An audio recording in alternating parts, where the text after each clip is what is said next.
So today, let us first read the whole passage, then we will dwell upon this.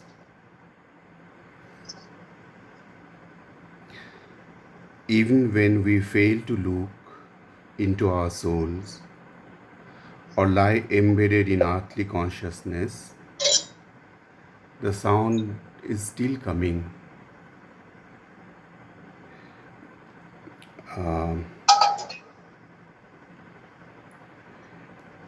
Even when we fail to look into our souls or lie embedded in earthly consciousness, still have we parts that grow towards the light.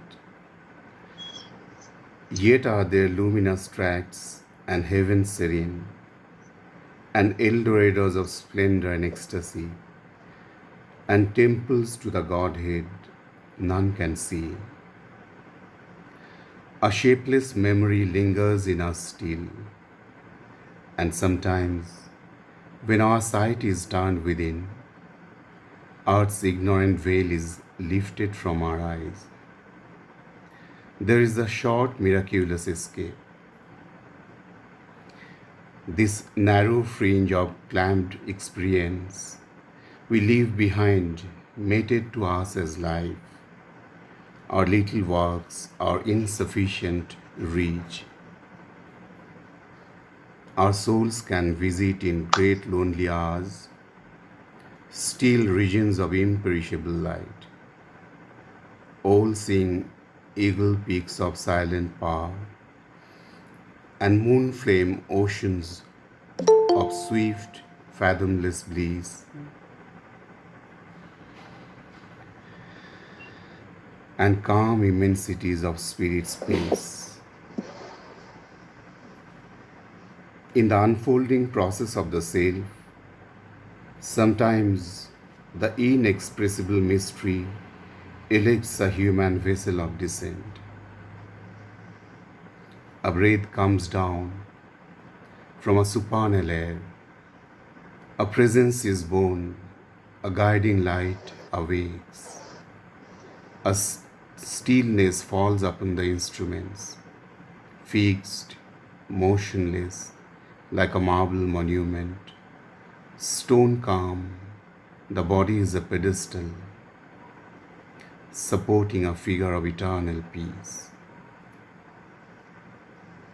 Or a revealing force sweeps blazing in, out of some vast, superior continent. Knowledge breaks through, trailing its radiant seas, and nature trembles with the power, the flame. Now, see, man is a very complex being in evolution. In the process of evolution, he is very complex. Although he has many parts in him, he is normally conscious of the outer self only, outer being only. And in that, what he does, he always looks outward with all the five senses. And as a result of this transaction between his outward gazing loop and the nature around him, he, as it is embedded by the material consciousness, because earth concerns matter. Basically, it is physical. That is why man, is embedded in the material or earthly consciousness, as Sri Aurobindo says here. Even when we fail to look into our souls or lie embedded in earthly consciousness, still have we parts that grow towards the light. Even though we are man is embedded in this material consciousness, earthly consciousness, but still there are other parts in him which grow towards the light, like his subtle physical being, his mental being, his vital emotional being. All these at times grow towards higher light.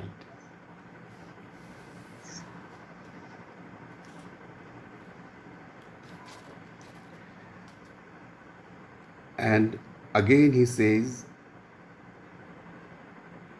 yet there are luminous tracks and heaven serene, and Eldorados of splendor and ecstasy, and temples to the Godhead none can see.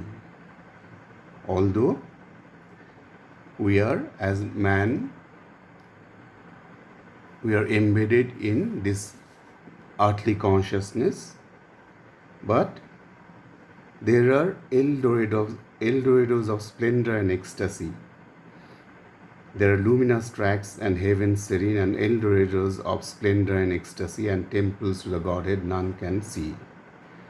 So there are luminous tracks, there are different areas beyond our material consciousness, earthly consciousness, of which we do not have normal access, but still there are those areas, those regions which are full of higher light, luminous tracts. And also Eldorados of splendor and ecstasy. Eldorado is a word, a Spanish word, which means golden one. In fact, although it is Spanish, in fact, once upon a time, these Spanish colonizers, they conquered South America. They went to South America, and they conquered South America, a lot of cities, places, and they were looking forward to one such city which was said to be full of gold. So they named it El Dorado. El Dorado means the golden one. So thus this particular word El Dorado eventually found place in English also, and it basically means something which we always look forward to, a treasure, a place of treasure, of golden splendor, which we always look forward to but do not find. It's like a dream. We keep on hunting towards that end. So now Sri Aurobindo says here that there are Eldorados of splendor and ecstasy. Of course, it is not the material gold he is pointing to. What he is pointing to then? As it is, we know that gold denotes truth consciousness. So he means that there are splendor and ecstasy of the truth consciousness in those realms, in those areas where normally we do not have access to. But if we wish, then we can, by discipline, through the door of our soul, have access to those regions also. And also, temples to the Godhead none can see. That temple,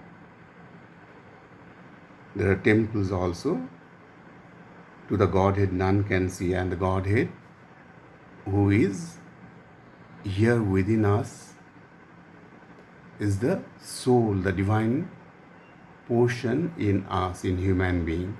So through the doors of the soul, we can have access, we can ascend to those heights where there are shrines, temples.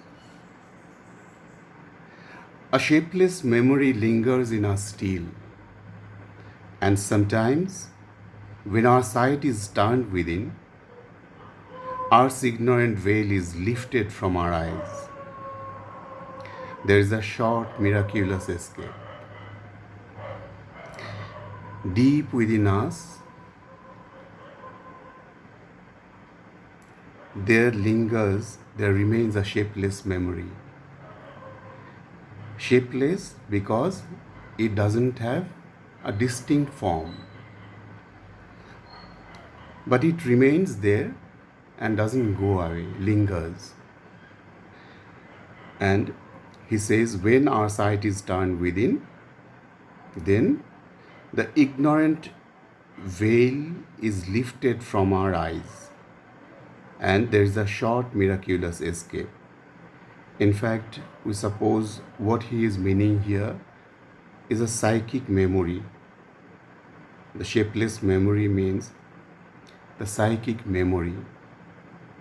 What is the psychic memory? How is it different from what we normally understand by memory? That is the mental memory. Mentally, we memorize a lot of things. There are stored so many things during our lifetime, but eventually all these fade away with the passing, with the demolition, with the extinction of the body itself, with the perishability of the body itself, because whatever in the march towards the divine, in the ascent towards divine life, whatever is not required, that eventually is cast away by our being. So through all this life, through all these experiences, whatever we experience in our lives, out of all these, as I said earlier also, there are some kind of a little bit of divinity which only is preserved as a soul input. It is preserved around the soul so that it can help in the next birth also, or in the births which will be in the future. So in that way, it is not the mental memory, it is the psychic memory, the essence of which is kept in the psyche. And the psychic memory is all comprised of divine elements only. So what he is telling us is, shapeless memory means it is not distinct, but it lingers somewhere within us, that we belong to the divine, and whatever element is divine, that will be kept in the psychic and which will help afterwards.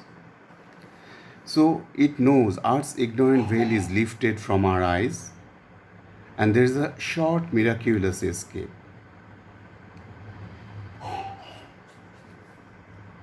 It's a short, miraculous escape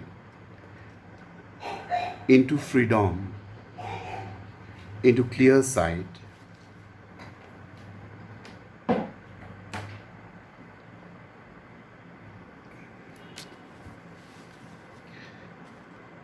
This narrow fringe of clamped experience we leave behind, mated to us as life, our little walks, our insufficient reach.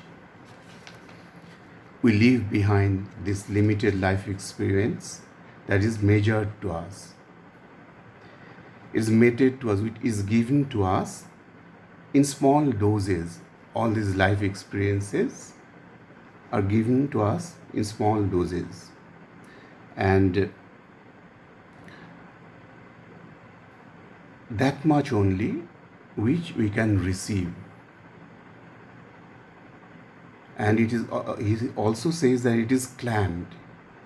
What is the meaning of clamped? It is held very tight. We cannot move freely. So, narrow fringe of clamped experience means our being is held tight by the outward earthly atmosphere through which we cannot go too far. We are limited. But only when Earth's ignorant veil is lifted from our eyes, then we can leave all that behind and go forward in the spiritual ascending route. Our souls can visit in great lonely hours still regions of imperishable light. Only when we leave behind all these, our desires, our false illusions, our limitations, all these, when we can leave behind, then our souls can visit in great lonely hours those planes, those regions where there are imperishable light. The light, the joy we get in this physical life, these are perishable, but not so in those regions of the spirit. But we can visit those regions or areas of the spirit when we leave behind those all those clamped experience of our physical life.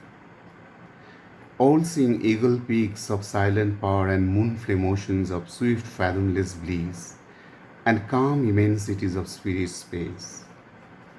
These regions are something like heavens, altitudes of nature. Altitudes means the highest regions of nature. There all is quiet, calm, peaceful, serene. And all-seeing eagle peaks of silent power. You see, eagles are they fly very high. They are alone. And where they fly, there are no other birds. They are the only ones in the top rungs from where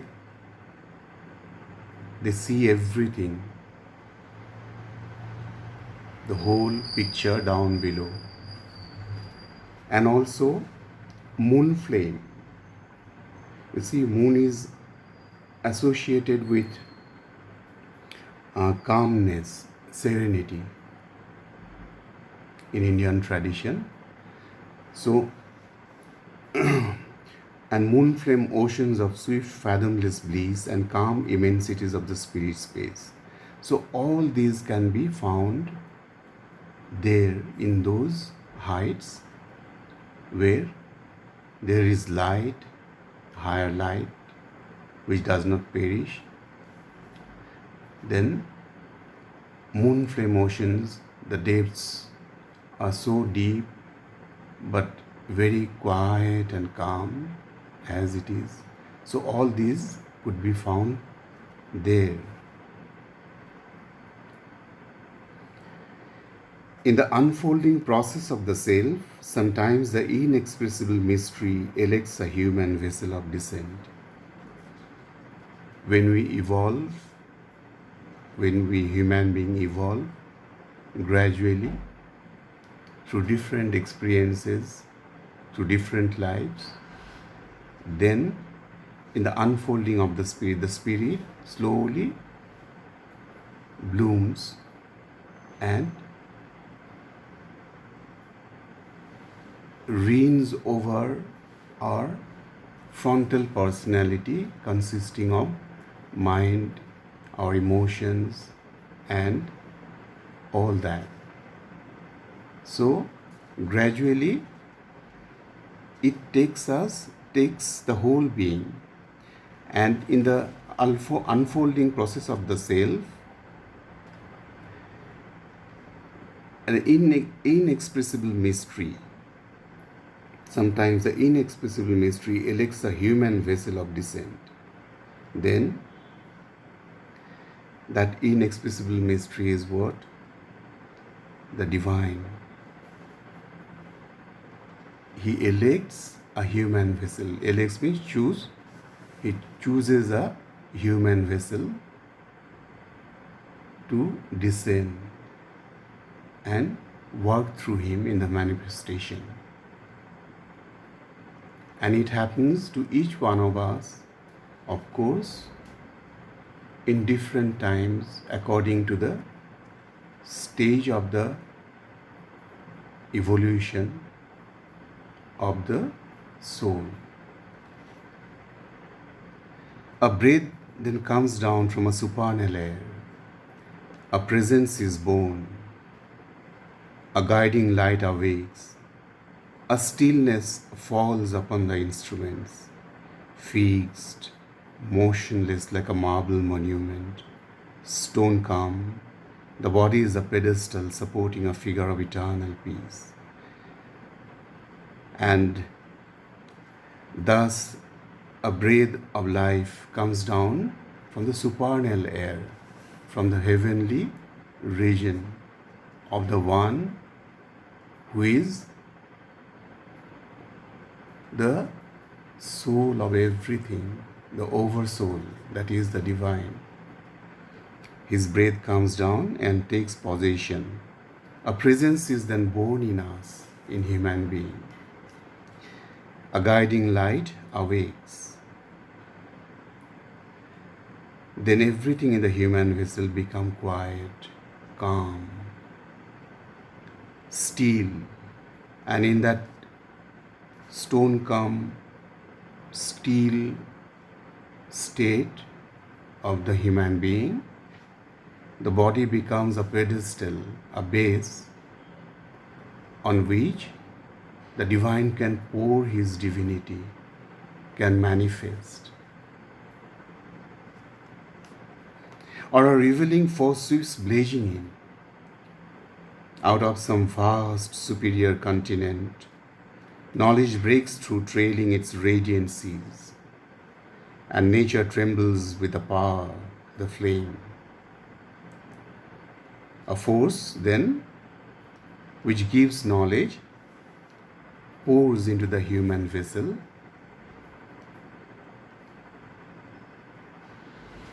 and knowledge breaks through the barrier of matter.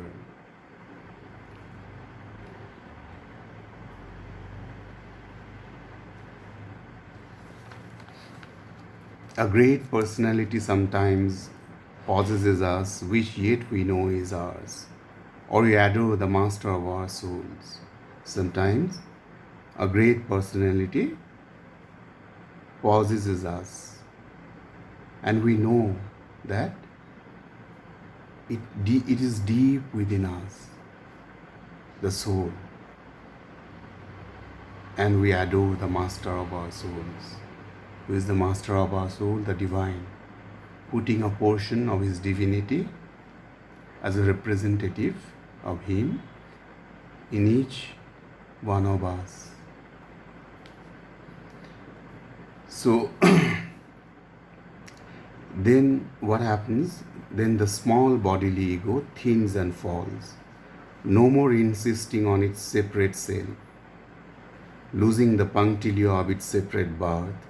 It leaves us one with nature and with God. As gradually that great personality, the divine, comes and takes hold of us, then what happens? Then our bodily ego thins and falls. We are full of ego in all our members, whether it is mind, whether it is our emotions, whether it is our body, all these look through the window of ego only and act according to its own mischievous ways. But when the divine takes possession, then the bodily ego thins and falls, no more insisting on its separate self. Earlier, because of the ego, it always felt that I am different from others. Whatever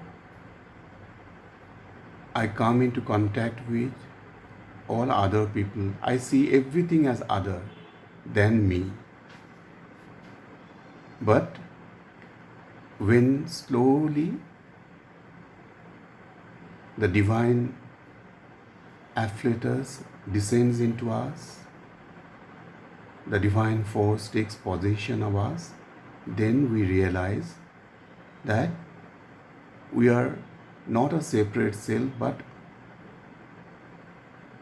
we are one in essence. And it is only the divine in multitudinous bodies. But before that, it becomes a little difficult to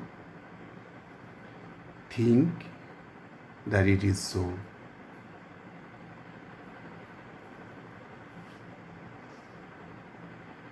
Then it leaves us one with nature and with God. Then only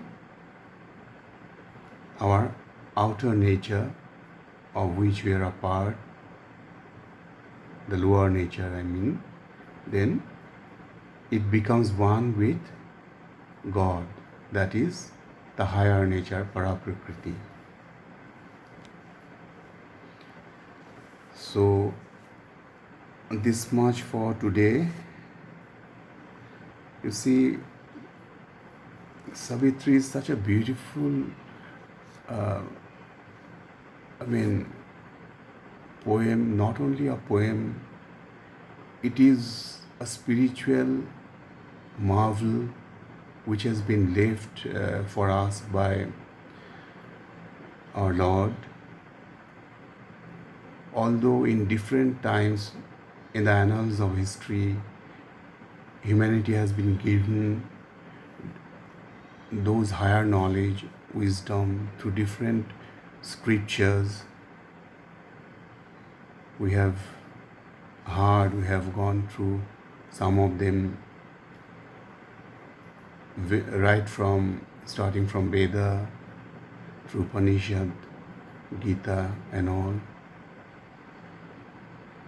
Savitri is something which has universalized this divine knowledge, and he has made it available to each and every one, whoever by the Spirit's opening can come across to Savitri, he or she can rise in consciousness through the ladder of consciousness to the highest heights of the Spirit, which was not hitherto like this. Earlier it was not like this. It was confined to some particular people. Even in the olden times, rishis and munis, they used to pass on the acquired knowledge not even to their own sons and daughters unless they're worthy of it. But now it is almost like he has made it available, Sri Aurobindo has made it available, the highest of knowledge to each one of us. There are people who are skeptic about the language of Savitri, and they utter a lot of high-toned criticisms, failing to delve a little bit. And again, of course, that is dependent upon the urge, aspiration of the soul also. But what I wanted to say is that this highest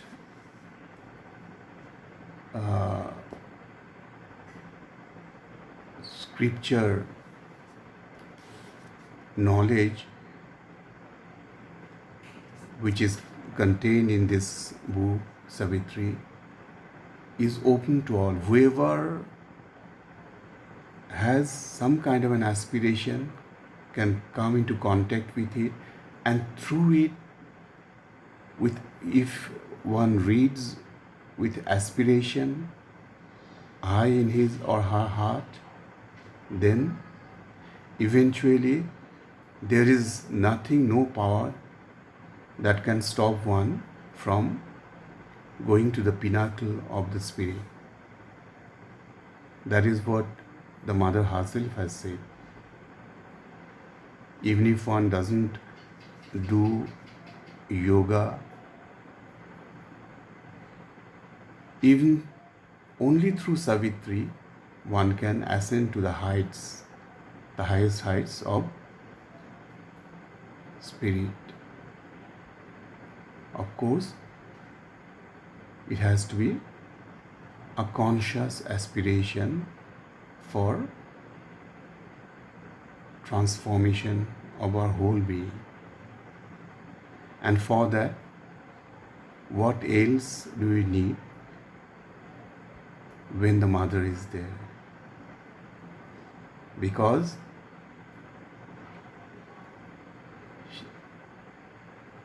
there's only a single moment's call that brings her closer to us. I do not want to go into details of all these things, but I believe all of us have experienced by now who she is, and with the passing of days, it becomes more and more beautiful, and this whole life has become such a marvel for us that a call is sufficient to come closer to her, to get the help from her. As Sri Aurobindo himself says, that one whom we adore as the Mother is the divine conscious force that dominates all existence. One, and yet so many-sided that to follow her movement is impossible even for the most intelligent mind. So, we just have to pine our hope on her, call her down. Whatever is the situation, whatever is the time, whenever and wherever it is required, a call, just a call, will suffice. Jai Ma.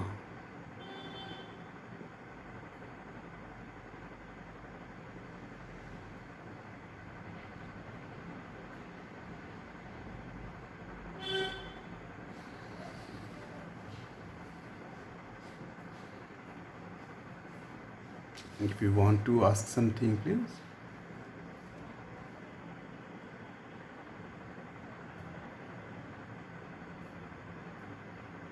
Okay.